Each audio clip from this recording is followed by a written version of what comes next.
Aku menatap pantulan diriku di cermin besar yang menghiasi kamar tidur kami. Gaun tidur berbahan sutra lembut yang kukenakan ini, seharusnya bisa membangkitkan gairah siapapun yang melihatnya. Namun, di balik kemewahan kain yang melekat di kulitku, ada hati yang terasa begitu kerontang. Rasanya seperti padang pasir yang sudah bertahun-tahun tidak pernah tersentuh setetes pun tetesan hujan. Namaku Indri. Bagi dunia luar, aku adalah wanita paling beruntung. Suamiku, Yanto, adalah pria yang mapan, sopan, dan sangat memanjakanku dengan materi. Kami adalah definisi pasangan ideal di mata para tetangga dan kolega. Namun, mereka tidak pernah tahu kalau di balik dinding kokoh rumah ini, aku hidup dalam kesunyian yang mencekam. Setiap malam, rutinitas kami selalu sama. Yanto akan mencium keningku dengan lembut, membisikkan kata sayang, lalu srat, dia berbalik memenggungiku untuk segera tidur. Awalnya aku mengira dia hanya kelelahan karena beban kerja di kantor yang menumpuk. Namun, bulan demi bulan berganti menjadi tahun, dan kenyataan pahit itu mulai terungkap. Yanto menderita disfungsi ereksi yang parah. Ia telah mencoba berbagai pengobatan, mulai dari medis hingga alternatif. Namun hasilnya nihil. Hal itu bukan hanya menghancurkan harga dirinya sebagai pria, tetapi juga perlahan-lahan membunuh jiwa kewanitaanku yang merindukan sentuhan nyata. Pagi itu sinar matahari masuk melalui celah gorden, namun tidak sedikit pun menghangatkan hatiku. Aku turun ke dapur dengan langkah gulai, menyiapkan sarapan seperti biasa. Di meja makan sudah duduk ayah mertuaku, Pak Broto. Beliau adalah seorang duda yang sudah tinggal bersama kami sejak ibu mertuaku meninggal dunia 3 tahun yang lalu. Sosoknya pendiam, berwibawa, namun memiliki sorot mata yang penuh perhatian. Seringkali aku merasa dia adalah satu-satunya orang yang benar-benar bisa membaca kegelisahan di balik senyum palsu yang selalu kupasang setiap hari. Pagi Indri, sapanya lembut tanpa melepaskan pandangan dari koran pagi yang sedang dibacanya. Suaranya rendah dan dalam, memberikan getaran aneh yang menenangkan di telingaku. Aku hanya mengangguk kecil sambil meletakkan sepiring nasi goreng di hadapannya. Yanto kemudian menyusul turun dengan kemeja rapi, bersiap untuk berangkat ke kantor. Ia mengecup pipiku segelas, sebuah rutinitas yang kini terasa seperti kewajiban formalitas belaka. Aku pulang agak telat hari ini, ada rapat besar, katanya singkat. Aku hanya tersenyum hambar, melepas kepergiannya dengan perasaan yang semakin kosong. Di rumah besar ini, kini hanya tersisa aku dan Pak Broto. Dalam keheningan yang mulai terasa menyesakan, aku membating. Kesepian adalah teman akrabku. Setelah Yanto berangkat, rumah ini terasa seperti penjara berlapis emas. Aku sering menghabiskan waktu dengan membersihkan sudut-sudut rumah yang sebenarnya sudah sangat bersih, hanya untuk mengalihkan pikiran dari rasa lapar akan kasih sayang yang tak kunjung terpenuhi. Yanto adalah pria yang baik, sungguh. Ia tidak pernah membentakku. Ia selalu memberikan apapun yang aku minta secara materi. Namun ada satu hal yang tidak bisa ia beli dengan uang. Kehadirannya secara utuh sebagai seorang suami di atas ranjang. Aku teringat malam sebelumnya ketika aku mencoba untuk memulai inisiatif. Aku mendekatinya, membelai dadanya dengan lembut, berharap ada keajaiban yang terjadi. Namun yang kudapatkan hanyalah helayan nafas berat dan tatapan mata yang penuh rasa bersalah dari Yanto. Maafkan aku Indri, aku benar-benar lelah, bisiknya sambil menjauhkan tanganku. Kata-kata itu lebih tajam daripada sembilu. Aku merasa seperti barang pajangan yang indah, namun tidak memiliki fungsi apapun. Penolakan demi penolakan itu mulai mengikis rasa cintaku, menggantikannya dengan kebencian yang samar namun nyata. Di ruang tengah, aku melihat Pak Broto sedang membenahi beberapa tanaman di teras dalam. Ia tampak begitu telaten, gerakannya tenang dan pasti. Sesekali ia melirik ke arahku yang sedang melamun di ambang pintu menuju dapur. Aku yakin jika ia sampai mengetahui apa yang terjadi di dalam kamar kami, namun yang aku yakin sebagai orang tua yang bijak ia pasti merasakan ada yang tidak beres antara aku dan putranya. Keintiman yang hilang itu menciptakan jarak yang lebar, bukan hanya antara aku dan Yanto, tapi juga antara aku dan diriku sendiri. Sore harinya hujan turun dengan derasnya. Aroma tanah basah meruap masuk ke dalam rumah. Aku duduk di sofa memeluk lututku sendiri sambil menatap rintik air yang menghantam kaca jendela. Air mataku jatuh tanpa izin. Aku merasa sangat haus akan perhatian, haus akan belayan yang tulus. Tiba-tiba, sebuah selimut lembut tersampir di bahuku. Aku tersentak dan menoleh. Pak Broto berdiri di sana menatapku dengan tatapan yang sangat dalam, seolah ia bisa melihat langsung ke dalam lubuk hatiku yang paling gelap. "Jangan biarkan dirimu kedinginan, Nak," ucapnya lirih tanpa mengalihkan pandangan. Kalimat sederhana itu entah mengapa membuat pertahananku runtuh seketika. Pak Broto bukanlah pria yang banyak bicara. Sejak ia tinggal di sini, ia lebih banyak menghabiskan waktu di perpustakaan kecilnya atau merawat tanaman. Namun keberadaannya memberikan energi yang berbeda di rumah ini. Berbeda dengan Yanto yang selalu tampak gelisah dan terbebani oleh kondisinya. Pak Broto mencanangkan ketenangan seorang pria matang yang sudah selesai dengan dirinya sendiri. Aku mulai merasa lebih nyaman berada di dekatnya daripada di dekat suamiku sendiri. Ada sesuatu pada dirinya yang membuatku merasa aman, seolah-olah ia adalah pelabuhan di tengah badai yang sedang kuhadapi. Malam itu, Yanto belum juga pulang. Aku dan Pak Broto makan malam berdua saja. Suasana hening, hanya terdengar denting sendok dan garpu yang beradu dengan piring porselen. Aku berusaha keras untuk tidak menangis lagi. Namun bayangan penolakan Yanto semalam kembali menghantui. Aku makan dengan sangat lambat, nyaris tidak berselera. Pak Broto memperhatikanku dengan seksama. "Indri, jika ada beban yang terlalu berat untuk kau panggul sendiri, ingatlah bahwa kau tidak sendirian di rumah ini," katanya tiba-tiba memecah keheningan. Aku mendongak menatap matanya yang berwarna coklat tua. Ada kehangatan di sana, sesuatu yang sudah lama tidak kulihat dari mata Yanto. Aku hanya bisa tersenyum tipis. Meski hatiku berteriak ingin menceritakan semuanya, bagaimana mungkin aku bercerita kepada ayah mertua aku tentang masalah ranjang dengan putranya? Itu terdengar sangat tabu dan memalukan. Namun, rasa sakit ini sudah sampai di tenggorokan, siap untuk tumpah kapan saja. Aku merasa seperti bom waktu yang hanya menunggu pemicu untuk meledak. Setelah makan malam, aku membantunya membereskan meja. Saat tangan kami tidak sengaja bersentuhan saat hendak mengambil piring yang sama, srat, aku merasakan sengatan listrik yang aneh. Itu adalah sentuhan fisik pertama dari seorang pria yang membuat jantungku berdegup kencang setelah sekian lama. Aku segera menarik tanganku dengan wajah merona. Pak Broto tidak segera melepaskan pandangannya. Ia seolah memberikan ruang bagiku untuk bicara. Malam itu, untuk pertama kalinya aku menyadari bahwa perhatian yang kucari mungkin ada di dekatku, namun dalam bentuk yang tidak pernah kubayangkan sebelumnya. Beberapa hari kemudian, kesabaranku benar-benar mencapai batasnya. Yanto pulang dalam keadaan mabuk ringan, sebuah pelarian yang sering ia lakukan belakangan ini. Ia langsung tertidur di sofa tanpa memedulikanku yang sudah menunggunya dengan makan malam yang telah mendingin. Aku berlari menuju taman belakang, menangis terseduh-seduh di bawah naungan pohon Kamboja. Di sanalah Pak Broto menemukanku. Ia tidak bertanya mengapa, ia hanya duduk di sampingku, memberikan kehadiran yang begitu nyata dalam kesunyian malam yang dingin. "Ayah, aku sudah tidak kuat lagi," bisikku di antara isak tangis. Akhirnya bendungan itu jebol. Aku menceritakan semuanya.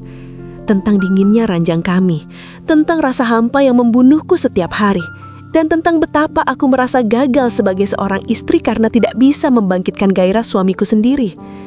Aku menumpahkan segala rasa frustasi, kemarahan, dan kesedihan yang selama ini kusimpan rapat-rapat. Pak Broto mendengarkan dengan sabar tanpa memotong satu kata pun. Tangannya yang kasar namun hangat mulai mengelus punggungku, berusaha menenangkan. "Ini bukan salahmu, Indri.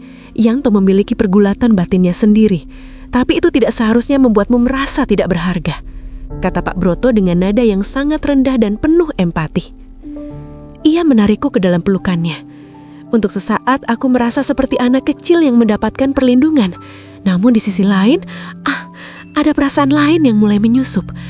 Bau parfum maskulin yang khas bercampur dengan aroma kayu cendana dari tubuhnya membuatku merasa pening dalam artian yang berbeda.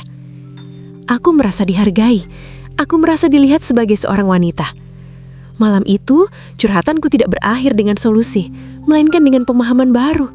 Ada sebuah ikatan emosional yang tercipta di antara kami, sebuah ikatan yang melampaui hubungan mertua dan menantu. Aku melihatnya bukan lagi sebagai ayah dari suamiku, melainkan sebagai seorang pria yang mengerti kebutuhanku. Saat ia menghapus air mataku dengan ibu jarinya, sentuhan itu terasa sangat intim.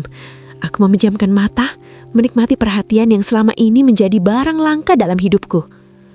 Konflik batin mulai muncul, namun rasa haus akan kasih sayang jauh lebih kuat saat itu. Sejak malam di taman itu, suasana di rumah berubah secara drastis. Setidaknya bagiku, ada ketegangan yang manis setiap kali aku berpapasan dengan Pak Broto. Kami mulai sering menghabiskan waktu bersama di pagi hari setelah Yanto pergi. Kami berbicara tentang banyak hal, mulai dari buku, mengenangan masa lalu, hingga harapan-harapan yang pupus. Pak Broto adalah pendengar yang luar biasa. Ia memberikan validasi atas perasaanku yang selama ini dianggap angin lalu oleh Yanto. Aku merasa hidup kembali, seolah-olah ada darah baru yang mengalir di nadiku. Suatu sore, saat aku mencoba mengambil sebuah buku di rak yang cukup tinggi di ruang baca, aku hampir terjatuh. Pak Broto yang berada di sana dengan sigap menangkap pinggangku. Posisi kami sangat dekat. Nafasnya terasa di permukaan kulit leherku. Bukannya segera menjauh, aku justru terpaku dalam dekapannya. Jantungku berpacu seperti genderang perang. Aku menoleh perlahan dan matanya terkunci pada bibirku. Ada gairah yang terpancar dari tatapannya. Sebuah gairah yang sudah lama tidak kurasakan dari siapapun. Indri, bisiknya. Suaranya terdengar seperti parawan penuh damba. Tangannya yang berada di pinggangku mulai merayap naik, memberikan tekanan lembut yang membuat seluruh tubuhku gemetar. Aku tahu ini salah. Aku tahu ini adalah pengkhianatan terhadap Yanto. Namun, rasa lapar akan sentuhan ini sudah mencapai puncaknya. Aku merindukan rasa diinginkan. Aku merindukan sensasi tangan pria yang membelai kulitku dengan penuh hasrat. Segala logika dan norma sosial seolah menguap begitu saja tertiup angin sore yang hangat. Ia mendekatkan wajahnya, dan saat bibirnya menyentuh keningku dengan lembut namun lama, aku merasa seluruh duniaku berputar. Itu bukan sekedar sentuhan ayah kepada anak, itu adalah sentuhan seorang pria yang penuh dengan janji-janji keintiman. Aku menyandarkan kepalaku di dadanya, mendengar detak jantungnya yang juga tidak beraturan. Batas yang selama ini menjaga hubungan kami telah memudar, menyisakan sebuah jalan setapak menuju wilayah terlarang yang mulai kami masuki dengan langkah ragu, namun penuh rasa ingin tahu. Hari-hari berikutnya adalah sebuah petualangan rahasia yang mendebarkan sekaligus menakutkan. Begitu mobil Yanto keluar dari gerbang rumah untuk berangkat kerja, atmosfer rumah berubah menjadi medan magnet yang penuh daya tarik. Aku dan Pak Broto tidak lagi malu-malu menunjukkan ketertarikan satu sama lain. Kami mulai mencuri waktu di pagi hari saat asisten rumah tangga sedang pergi ke pasar atau sibuk di area belakang. Di dalam ruang kerja Pak Broto yang tertutup rapat, kami menemukan kebahagiaan semu yang selama ini kami cari. Keintiman yang kami lakukan bermula dari ciuman-ciuman curian yang lama-kelamaan menjadi semakin berani. Pak Broto memberikan semua yang tidak bisa diberikan oleh Yanto. Ia memperlakukanku dengan penuh pemujaan.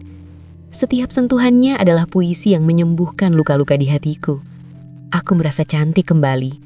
Aku merasa berdaya. Namun di balik setiap desahan dan tawa kecil kami, ada bayang-bayang dosa yang terus membayangi. Aku seringkali mual setelah kami melakukan hubungan itu. Bukan karena benci pada Pak Broto, melainkan karena rasa bersalah kepada Yanto yang tetap menjadi suami sahku. Yanto sama sekali tidak menaruh curiga. Ia tetap dengan dunianya sendiri, dengan kegagalan-kegagalannya yang terus menghantuinya. Terkadang aku merasa iba melihatnya. Namun rasa iba itu segera tertutup oleh gairah yang ditawarkan oleh ayahnya sendiri. Kami seperti pemain sandiwara yang sangat mahir. Di depan Yanto, kami adalah mertua dan menantu yang saling menghormati. Namun begitu pintu kamar terkunci dan Yanto tidak ada, kami berubah menjadi dua insan yang saling memangsa dalam kehausan emosi dan fisik yang tak terbendung. Hubungan ini seperti narkoba. Aku tahu ini menghancurkan. Aku tahu ini bisa berakhir dengan bencana jika ketahuan. Namun, aku tidak bisa berhenti. Aku membutuhkan dosis perhatian dan sentuhan itu untuk bisa bertahan menjalani hari-hariku. Pak Broto pun tampak lebih muda. Wajahnya lebih cerah sejak hubungan ini dimulai. Kami terjebak dalam simbiosis mutualisme yang kelam. Kami saling mengisi kekosongan, meski kami tahu bahwa dasar dari bangunan yang kami dirikan ini adalah pasir yang bisa runtuh kapan saja terkena badai. Suatu pagi, keadaan menjadi sangat genting. Yanto biasanya tidak pernah kembali ke rumah setelah berangkat. Namun hari itu, ia lupa membawa dokumen penting yang harus dipresentasikan di rapat direksi. Aku dan Pak Broto sedang berada di dalam kamar tamu bawah, tenggelam dalam keintiman yang baru saja dimulai. Kami tidak mendengar suara mobil yang masuk karena kami terlalu fokus pada satu sama lain.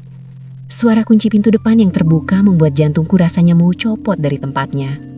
"Indri, Ayah, ada orang di rumah?" Suara Yanto menggema di ruang tamu. Aku panik luar biasa. Dengan gemetam, aku segera mengenakan pakaianku kembali. Sementara Pak Broto mencoba bersikap tenang, meski raut wajahnya menunjukkan kecemasan yang sama. Aku keluar dari kamar dengan nafas yang masih tersengal-sengal, berpura-pura baru saja merapikan spray atau mencari sesuatu. Yanto berdiri di depan tangga, menatapku dengan kening berkerut. "Kenapa wajahmu pucat sekali?" tanyanya penuh selidik. Aku tadi sedang membersihkan debu di kamar bawah, agak sesak nafas karena debunya banyak. Jawabku terbata-bata mencoba mencari alasan paling logis. Yanto menatapku cukup lama, membuatku merasa seolah-olah ia bisa membaca semua dosa yang baru saja kulakukan. Ketegangan itu terasa begitu nyata, seperti seutas benang yang ditarik kencang dan siap putus. Pak Broto keluar dari ruang kerjanya beberapa saat kemudian dengan buku di tangan, memberikan kesan bahwa ia tidak sedang bersamaku tadinya. Setelah Yanto pergi kembali dengan dokumennya, aku terduduk lemas di lantai. Air mataku tumpah bukan karena sedih tapi karena ketakutan yang luar biasa. Resiko yang kami ambil ternyata jauh lebih besar dari yang kubayangkan. Kehancuran keluarga ini tinggal menunggu waktu jika kami tidak berhati-hati. Namun yang membuatku semakin membenci diriku sendiri adalah bahkan setelah kejadian yang nyaris membongkar semuanya itu pun, aku masih merasakan keinginan yang kuat untuk kembali ke pelukan Pak Broto. Konflik batin ini merobek jiwaku menjadi dua bagian yang tidak mungkin bersatu. Kehidupan terus berjalan dengan rahasia yang semakin berat untuk dipikul. Aku menyadari bahwa aku dan Pak Broto lakukan bukanlah solusi, melainkan hanya pelarian yang semakin menenggelamkan kami ke dalam lubang yang lebih dalam. Namun setiap kali aku menatap Yanto, aku melihat kegagalan yang tidak bisa kuperbaiki. Dan setiap kali aku menatap Pak Broto, aku melihat kehangatan yang tidak bisa kulepaskan. Aku terjebak dalam labirin emosional yang tidak memiliki jalan keluar yang benar. Setiap pilihan yang aku ambil pasti akan menyakiti seseorang. Aku sudah terbiasa dengan kepura-puraan ini. Aku menjadi aktris terbaik dalam hidupku sendiri. Di meja makan, kami masih berbincang seperti keluarga normal. Yanto masih mengeluhkan pekerjaannya. Pak Broto masih memberikan nasihat bijak, dan aku masih tersenyum manis sambil menyajikan teh hangat. Tapi, di bawah meja, sesekali kaki Pak Broto akan menyentuh kakiku secara sembunyi-sembunyi. Sebuah pengingat akan rahasia yang hanya milik kami berdua. Sebuah rahasia yang menjadi bumbu sekaligus racun dalam hidupku. Terkadang saat malam tiba dan aku berbaring di samping Yanto yang sudah terlelap, aku menatap langit-langit kamar dan bertanya-tanya, sampai kapan ini akan bertahan? Apakah aku akan menghabiskan sisa hidupku dengan mencuri-curi waktu seperti pencuri di rumah sendiri? Ataukah suatu nanti hari ini akan meledak dan menghancurkan segalanya hingga menjadi debu? Rasa bersalah itu kini telah menjadi bagian dari hidupku, seperti tanda lahir yang tidak bisa dihapus. Namun anehnya, aku merasa lebih hidup dalam dosa ini daripada dalam kebenaran yang hampa. Inilah kisahku, sebuah kisah tentang cinta yang salah tempat, tentang kebutuhan yang mengalahkan logika, dan tentang bagaimana sebuah pengkhianatan bisa terasa seperti penyelamatan bagi jiwa yang kehausan. Aku adalah Indri, seorang istri yang setia di permukaan, namun seorang kekasih yang penuh gairah bagi ayah mertuaku sendiri di balik pintu yang terkunci rapat. Kami terus melangkah dalam kegelapan, saling berpegangan tangan, berharap agar matahari tidak pernah terbit terlalu terang untuk mengungkap siapa kami yang sesungguhnya. Ya,